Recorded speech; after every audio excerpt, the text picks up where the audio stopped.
नमस्कार, एक बार फिर आप सबका स्वागत है आपका इस अपने YouTube चैनल एक्विन क्लासेस में। जैसा कि मैंने पिछले वीडियो अपने डाला था जिसमें कि भारतीय राष्ट्रीय आंदोलन के गांधी युग की बात मैंने कही थी।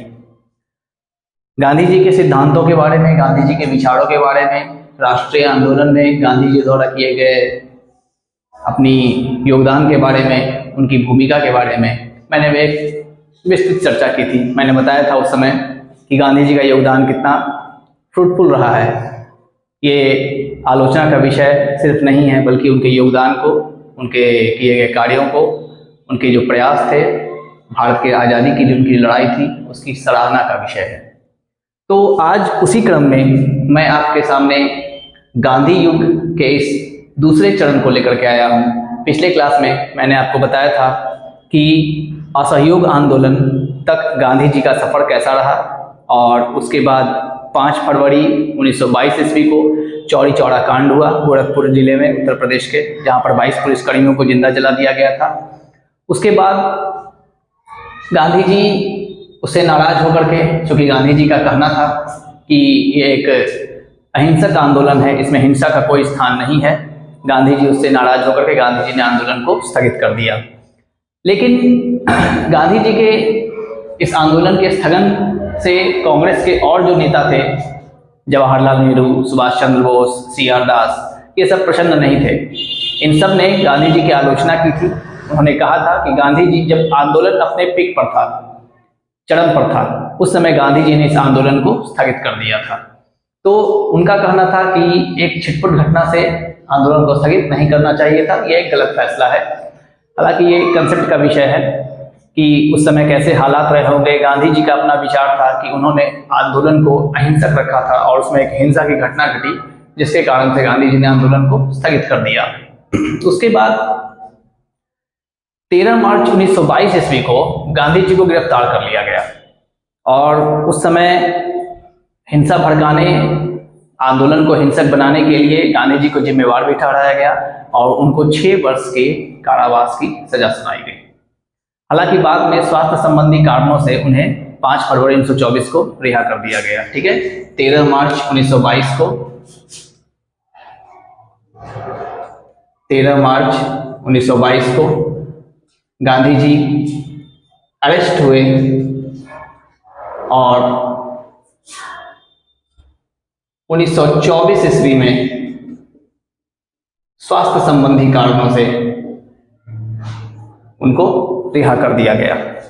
उनको सजा हुई थी 6 वर्ष की, लेकिन ज्यादा समय तक नहीं, 5 फरवरी 1924 को उनको रिहा कर दिया गया था। गांधी जी की गिरफ्तारी के बाद असहयोग आंदोलन बिल्कुल नीचे की ओर आ गया, स्थगित हो गया, खत्म हो गया।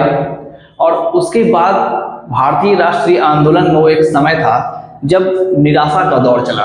गांधी जी की गिरफ्तारी के बाद कोई बड़े नेता सामने नहीं आ सके जो कोई आंदोलन कर सके, और एक ऐसा दौर चला जो निराशा का दौर कहा जाता है, जिसमें कि बहुत बड़ा कोई घटना नहीं घटा, कोई बहुत बड़े आंदोलन नहीं हुए।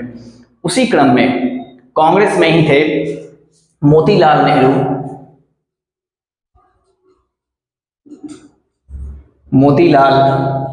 नेहरू, और चित्तरंजन दास, CR दास, जिन्होंने 1923 ईस्वी में इलाहाबाद में स्वराज पार्टी की स्थापना की। याद रखिएगा, ये क्वेश्चन पूछता है कि स्वराज पार्टी की स्थापना किसने की? तो मोतीलाल नेहरू और CR दास ने। कब की? तो 1923 ईस्वी में। ठीक है, इनका शुरू से पक्ष रहा था एक डोमिनियन स्टेट का दर्जा प्राप्त करना, कि हम लोग किसी तरह से डोमिनियन स्टेट का दर्जा प्राप्त कर लें। डोमिनियन स्टेट के दर्जा में उनका कहना था कि हमारा एक स्वायत्त अधिकार रहेगा, और जो हमारे यहाँ का गवर्नर जनरल है वो एक संवैधानिक प्रधान रहेगा और कुछ नहीं रहेगा। लेकिन अंग्रेज इनकी बात को भी नहीं मान रहे थे। इन्होंने स्वराज पार्टी की स्थापना की। हालांकि ये बहुत दिनों तक नहीं चल सका, धीरे धीरे ये भी कोलैप्स कर गया। लेकिन इन लोगों का एक विचारधारा था, एक गांधीवादी विचारधारा के थे, जो लोग चाहते थे कि कोई परिवर्तन किसी प्रकार का नहीं हो। और हमेशा इन दोनों के बीच में कांग्रेस में बहस हुआ करती थी, और इस मुद्दे पर भी बहस हुआ था एक बार कि स्वराज के लिए डोमिनियन स्टेट का दर्जा हमें चाहिए या फिर हमें पूर्ण स्वराज चाहिए, पूर्ण स्वाधीनता चाहिए। उसके बाद घटना घटती है कि गांधी जी के बारे में एक और फैक्ट आपके सामने आएगा कि 1924 ईस्वी में बेलगांव में कांग्रेस अधिवेशन हुआ था। ठीक है, 1924 ईस्वी में बेलगांव में कांग्रेस अधिवेशन हुआ। इसमें महात्मा गांधी पहली बार और अंतिम बार कांग्रेस के अध्यक्ष चुने गए। ठीक है, ये क्वेश्चन बहुत बार एग्जाम में पूछ चुका है, आने वाले एग्जाम में भी जो बिहार एसएससी की तैयारी करने के लिए बहुत फ्रूटफुल होगा। ये 1924 में बेलगांव कांग्रेस अधिवेशन में महात्मा गांधी को अध्यक्ष बनाया गया था। ठीक है, वो पहली बार कांग्रेस के अध्यक्ष बने थे। ठीक है, उसके बाद 1924 में ही कानपुर में सचिंद्र सन्याल ने एक पार्टी की स्थापना की, एक एसोसिएशन की स्थापना की, जिसका नाम रखा हिंदुस्तान रिपब्लिक एसोसिएशन। ठीक है, 1924 में कानपुर में सचिंद्र सान्याल ने हिंदुस्तान रिपब्लिकन एसोसिएशन की स्थापना की। ठीक है, इससे रिलेटेड भी क्वेश्चन पूछता है। सचिंद्र सान्याल वाला क्वेश्चन पिछली बार बिहार एसएससी में पूछा था कि 1924 ईस्वी में सचिंद्र सान्याल ने कानपुर में हिंदुस्तान रिपब्लिकन एसोसिएशन की स्थापना की। ठीक है, इसके बाद बहुत ज्यादा कोई ऐसी छिटपुट घटना घट रही होती है, हम लोग इसके बाद आएंगे सविनय अवज्ञा आंदोलन पर, जो कि गांधी जी का एक बहुत बड़ा आंदोलन था। लेकिन उस सविनय अवज्ञा आंदोलन पर आने से पूर्व कुछ घटनाएं जो भारतीय राष्ट्रीय आंदोलन में घटी थी उस पर भी गौर करना आवश्यक है। जैसे 9 अगस्त 1925 की घटना। ठीक है, आप लोग को याद होगा एक घटना घटती है जिसका नाम काकोरी कांड के नाम से हम लोग जानते हैं। काकोरी कांड, जिसमें जो मेन विक्टिम थे वो राम प्रसाद बिस्मिल थे, जिनको कि फांसी की सजा दी गई थी। इसके अलावा अशफाकुल्ला खां भी थे। शायद कहा जाता है कि पहले क्रांतिकारी थे अशफाकुल्ला खां, जो कि फांसी के तख्ते पर चढ़े थे भारत की आजादी की लड़ाई लड़ते हुए। तो काकोरी कांड हुआ था। ये काकोरी कांड हुआ था 9 अगस्त 1925 ईस्वी को। 9 अगस्त 1925 ईस्वी को काकोरी कांड हुआ। काकोरी कांड में क्या था कि 10 लोग थे, 10 व्यक्ति थे, और अंग्रेज सरकार का एक ट्रेन था, 8 डाउन ट्रेन, जो कि सहारनपुर से चल करके लखनऊ की ओर आ रही थी। सहारनपुर से लखनऊ के बीच में एक जगह था जिस जगह का नाम था काकोरी। वहां पर अंग्रेजों द्वारा उसमें जो माल लाया जा रहा था, जो सामान लाया जा रहा था, जो उनका अपना धन था, उन धन को लूटने के लिए ये 10 लोग वहां पहुंचे थे, जिसमें राम प्रसाद बिस्मिल थे, रोशन सिंह थे, अशफाकुल्ला खां थे, राजेंद्र लोहड़ी थे। तो इन सब लोगों ने मिल करके उसको लूटा और इसका नाम रखा, इस घटना को कहा जाता है काकोरी कांड के नाम से। ठीक है, तो काकोरी कांड कब हुआ था? 9 अगस्त 1925 ईस्वी को। फैक्ट याद रखिएगा कि काकोरी कांड हुआ था 9 अगस्त 1925 ईस्वी को।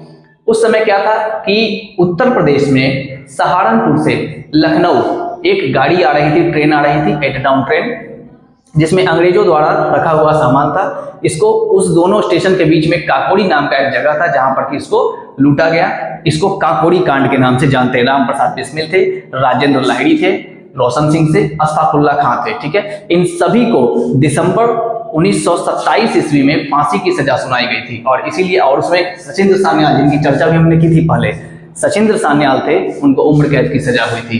तो इसमें कहा जाता है कि अशफाकुल्ला खां जो थे वो पहले क्रांतिकारी थे जिनको कि फांसी की सजा दी गई थी। अंग्रेजी हुकूमत की लड़ाई लड़ते पहले मुस्लिम क्रांतिकारी थे। ठीक है, पहले मुसलमान, याद रखिएगा, पहले मुस्लिम क्रांतिकारी। तो 9 अगस्त 1925 को काकोरी कांड हुआ था और दिसंबर 1927 ईस्वी में बिस्मिल्ला क्या उनका नाम था, राम प्रसाद बिस्मिल और अशफाकुल्ला खां और राजेंद्र लाहिड़ी और एक थे रोशन सिंह, इन सबको फांसी की सजा दी गई थी। इसमें सचिंद्र सान्याल थे जिनको की उम्र कैद की सजा मिली थी। इसके बाद जो मुख्य घटना घटती है जो हमारे लिए काफी इंपॉर्टेंट है वो है साइमन कमीशन का। ठीक है, साइमन कमीशन का नाम भी आप लोगों ने सुना होगा। साइमन कमीशन के बारे में क्या कहा गया है कि 1928 ईस्वी में Simon commission, Simon commission Bharat आया।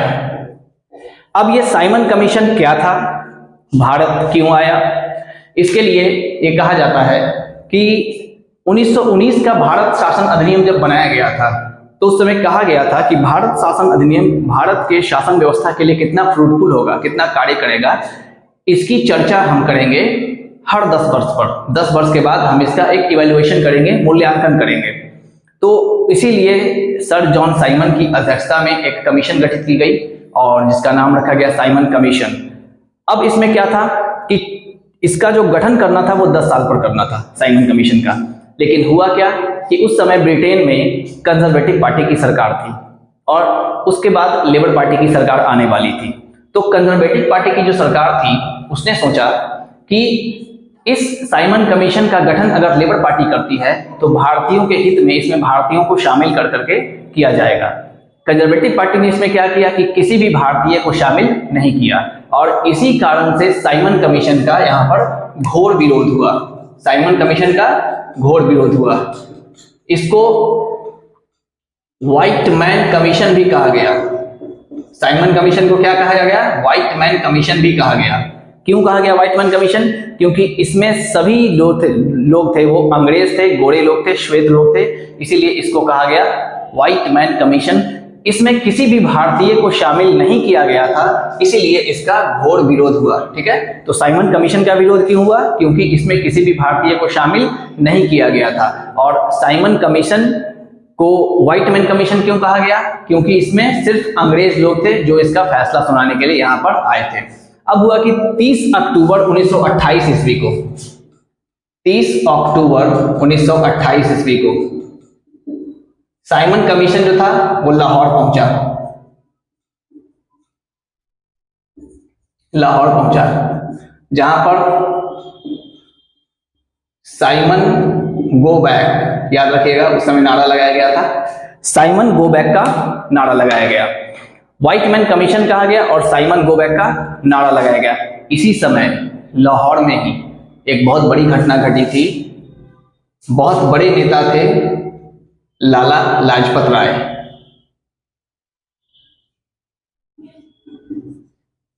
जो उस भीड़ का नेतृत्व कर रहे थे जो साइमन गो बैक का नारा लगा रहा था।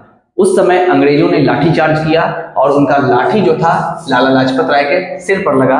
वो उस समय बीमार भी थे, उसके बाद वो घायल हो गए। घायल अवस्था में वो घर आए और वहीं पर उनकी कुछ दिनों के बाद डेथ हो गई, उनके देहांत हो गई। मरने से पहले लाला लाजपत राय ने कहा था कि मेरे सिर पर लाठी का किया गया प्रत्येक प्रहार अंग्रेजी हुकूमत की ताबूत की आखिरी किल साबित होगा। ये लाला लाजपत राय का कथन था। मेरे सिर पर लाठी का किया गया प्रत्येक प्रहार अंग्रेजी हुकूमत की ताबूत की आखिरी किल साबित होगा। इसका आशय यह है कि उन्होंने कहा था कि आज मुझ पर लाठी तो चलाया गया, लेकिन ये कहीं न कहीं अंग्रेजों के लिए कफन का काम करेगा, उनको दफन करने का काम करेगा। इस तरह से साइमन कमीशन को पूरी तरह से यहाँ बहिष्कार किया गया लोगों के द्वारा। साइमन कमीशन आया, अपना रिपोर्ट दिया, चला गया। उसके बाद उसी समय 1928 ईस्वी में ही एक घटना घटती है जब मोतीलाल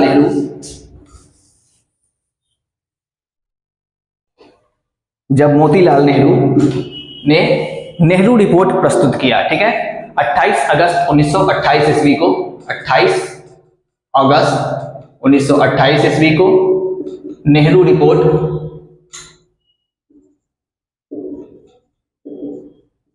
रिपोर्ट पेश किया गया। ठीक है, और इसी नेहरू रिपोर्ट में मोतीलाल नेहरू ने डोमिनियन स्टेट की मांग की थी, जिसमें कहा गया था कि भारत का जो गवर्नर जनरल होगा वो एक संवैधानिक प्रधान होगा। हमारे यहाँ विधानमंडल द्विसदनात्मक होगा और हमें उसमें अपना प्रतिनिधित्व मिलेगा, हम अपना सरकार खुद चलाएंगे। अब इस मुद्दे पर कांग्रेस में बहस हुई, कांग्रेस के अधिवेशन में बहस हुई। तो जो गांधीवादी लोग थे, जो परिवर्तन नहीं चाहते थे, उन लोगों ने इसका विरोध किया और कुछ लोगों ने इसका समर्थन भी किया।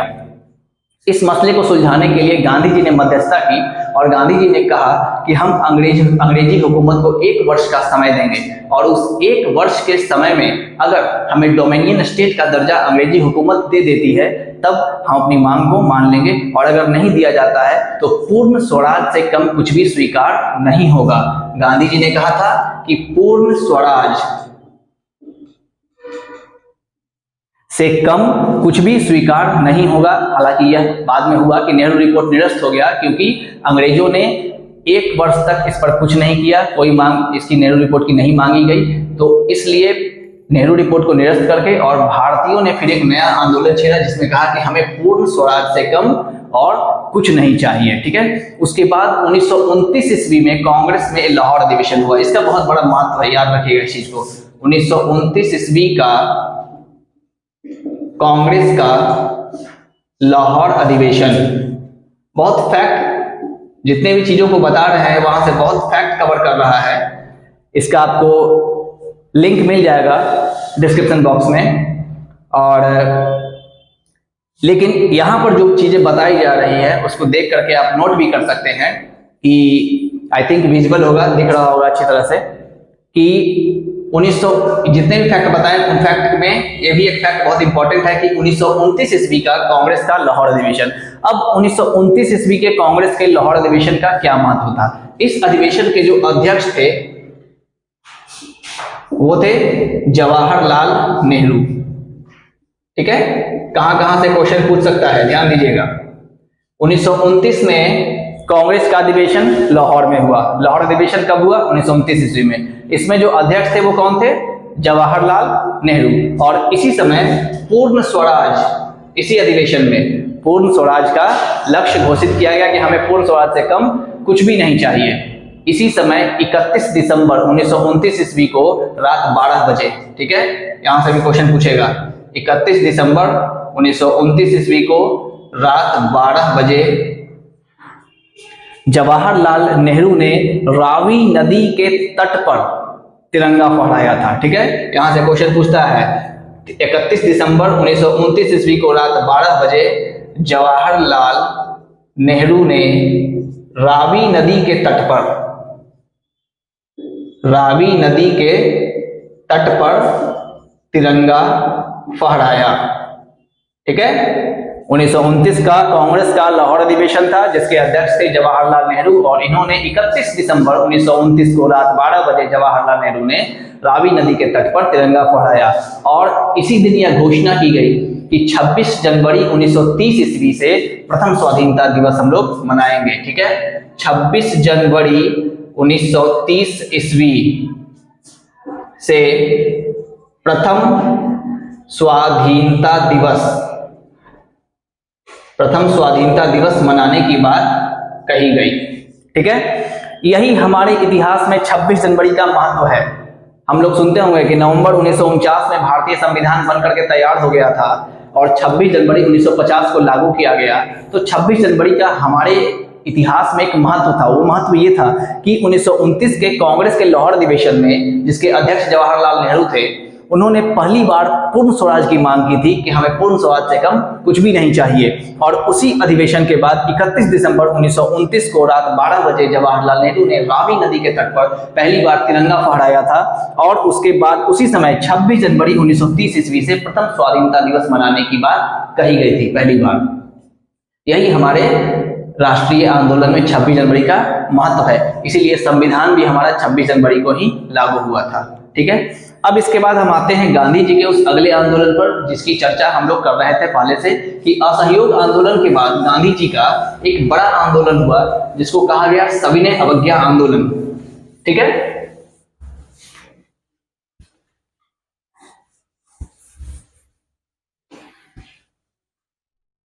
सविनय अवज्ञा आंदोलन। सविनय अवज्ञा आंदोलन देखिए क्या है।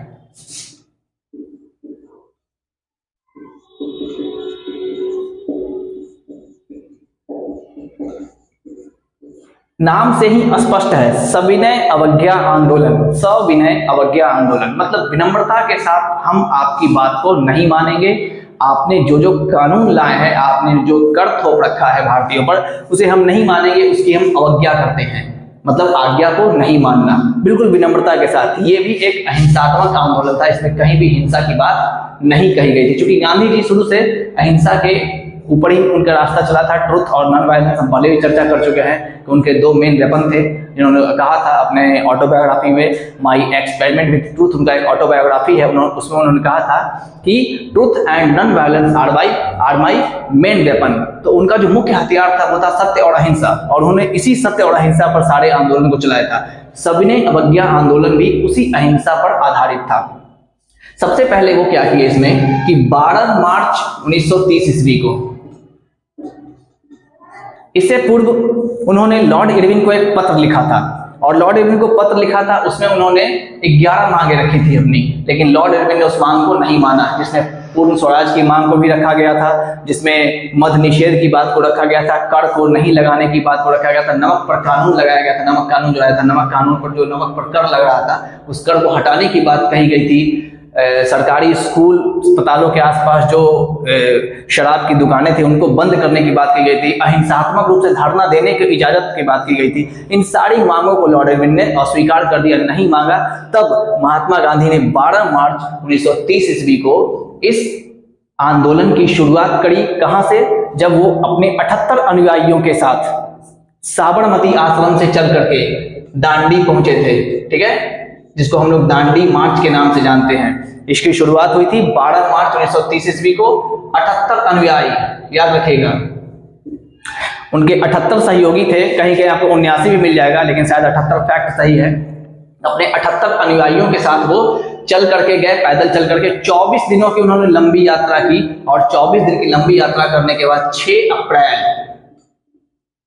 अप्रैल 1930 को वो दांडी नामक जगह पर पहुंचे, जहां पर उन्होंने समुद्र के पानी से नमक को बना करके नमक कानून को भंग किया, और यहीं से सविनय अवज्ञा आंदोलन का शंखनाद हुआ। यहीं से सविनय अवज्ञा आंदोलन की शुरुआत हुई। तो यहां से बहुत सारा फैक्ट आपको मिलेगा, उन सारे फैक्ट को आपको याद रखना है। सविनय अवज्ञा आंदोलन की शुरुआत दांडी मार्च से हुई। दांडी मार्च 12 मार्च 1930 को शुरू हुआ। अपने 78 अनुयायियों के साथ गांधी जी पैदल चल करके 24 दिन की लंबी यात्रा किए थे। 24 दिन की लंबी यात्रा कर वो 6 अप्रैल 1930 ईस्वी को दांडी नामक जगह पर पहुंचे, और वहां पर उन्होंने नमक कानून को भंग किया। यहां से उन्होंने सविनय अवज्ञा आंदोलन की शुरुआत की। इसके बाद जून 1930 ईस्वी में गांधी जी को गिरफ्तार कर लिया गया। हाँ, एक चीज और इसमें याद रखिएगा कि उसी समय बिहार में चौकीदार कर, चूंकि आप बिहार का एग्जाम दे रहे हैं, तो बिहार में चौकीदार कर न देने का एक आंदोलन चला था, जो सविनय अवज्ञा आंदोलन का ही पार्ट था, ठीक है। तो बिहार से रिलेटेड चौकीदार कर है, वो सविनय अवज्ञा आंदोलन का ही पार्ट था। ये याद रखिएगा कि बिहार में चला था ये चौकीदारी कर, ठीक है। चौकीदारी कर के विरोध में आंदोलन चलाया गया था। इसके बाद जून 1930 ईस्वी को गांधी जी को गिरफ्तार कर लिया गया। आंदोलन काफी लंबा चला था। गिरफ्तार करने के बाद गांधी जी को जेल में डाल दिया गया, और इसके बाद गांधी जी को जेल में डालने के बाद आंदोलन और ज्यादा उग्र हो गया। मतलब गांधी जी को जेल में, गांधी जी का ये महत्व था कि इनको जेल में डालने के बाद लोग और ज्यादा पागल हो गए कि गांधी जी किसी तरह से छोड़े अंग्रेज। इसलिए अंग्रेज बाद में इनको रिहा भी कर दिया। और उसके बाद 5 मार्च 1931 का समय आता है, जब वही लॉर्ड इरविन, जिसको कि गांधी जी पत्र लिखे थे,